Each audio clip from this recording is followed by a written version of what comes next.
What's up YouTube, it's your boy Carvin's Reg and welcome back to another video. And in today's video we're going to be talking about, is the VR swap worth it? Talking about the transmission. If you guys don't know, I have a VHR Q50, it's a 2014, so I do not have the VR one. I have the VHR one, and if you guys haven't been following along, I VR swapped this car, meaning the transmission, a couple of months ago, and now I could finally make a review. Pretty much, is it worth it? Should you do it to your G37 or Q50? So let's go ahead and get into it.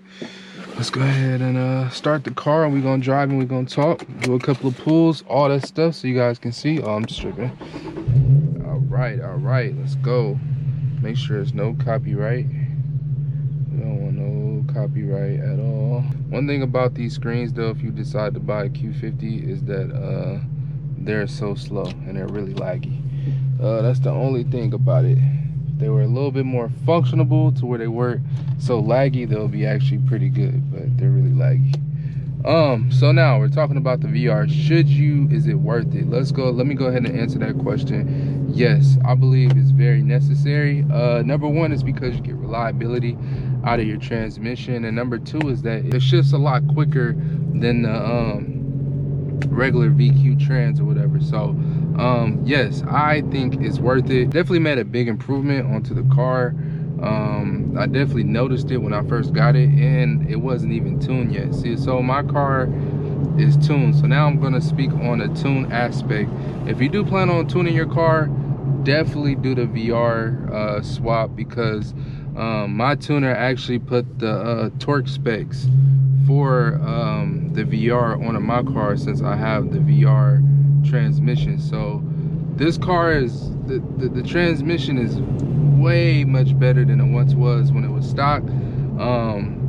And yeah, so I'm gonna actually show you guys. Gonna throw it in personal though. Make sure we have no activity over here.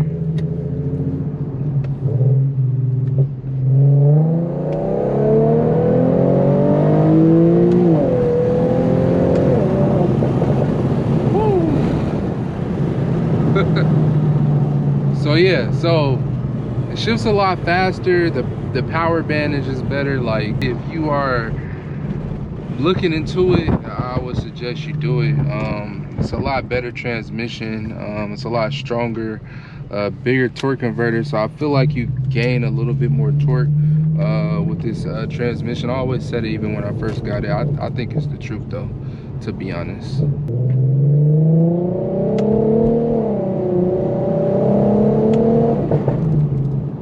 Y'all can hear the pops, but you know, I got the little verbal map or whatever. It's cool.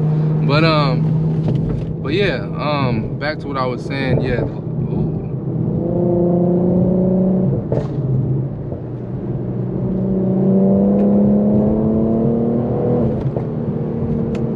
ain't gonna lie, like, being tuned is just a whole nother animal. But let me go back into what I was talking about, the VR. Sorry, y'all, I'm just having a little fun. Definitely get it if you plan on getting tuned, and tell them to put the torque specs and kind of, like, you know, tune it a little bit to where your transmission is way more responsive. Now another thing that I want to talk about too is that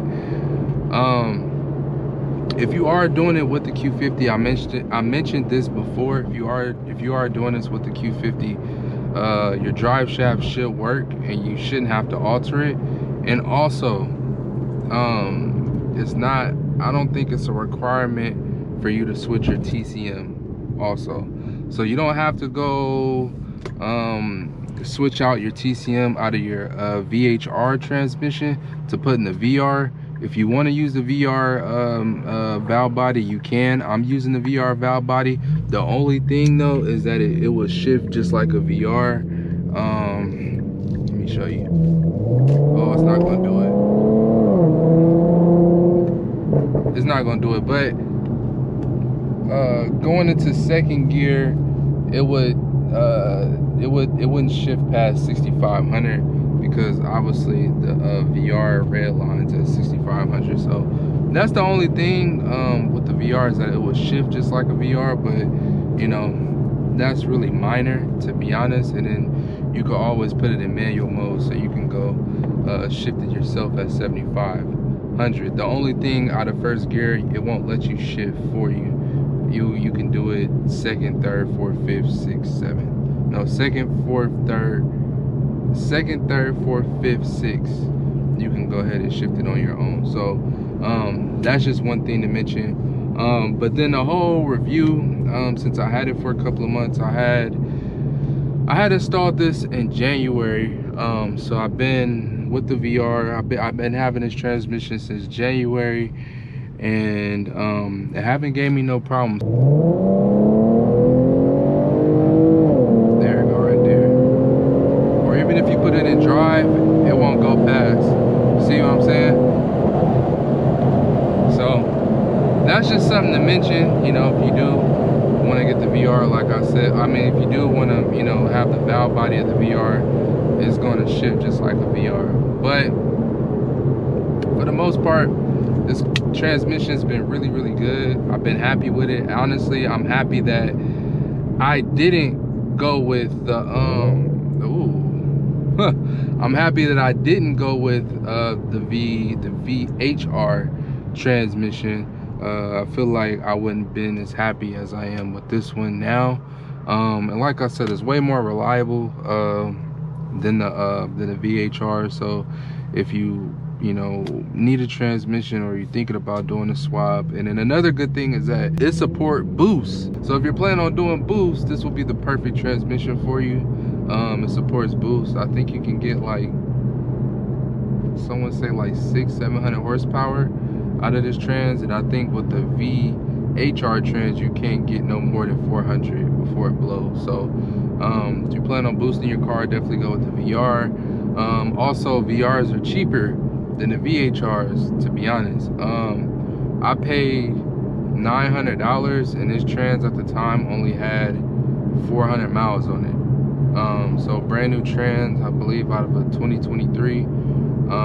Got lucky, only paid 900, but with taxes and shipping, I think I paid a little bit over 1,000 for it, which is not bad. And this is pretty much of a direct fit. So if you are thinking about what should I do, honestly, I would go VR. But I don't want to talk you guys head off, you know what I'm saying? I just wanted to make a quick video just to tell you guys that, you know, this is worth it. You guys should do it. I believe that you guys will enjoy it. And yeah, man. So I hope you guys enjoyed this video. A lot more content coming with the Q50, a lot more content coming with the G35. So y'all definitely stay tuned onto my channel, and I'll catch y'all in the next one. Peace.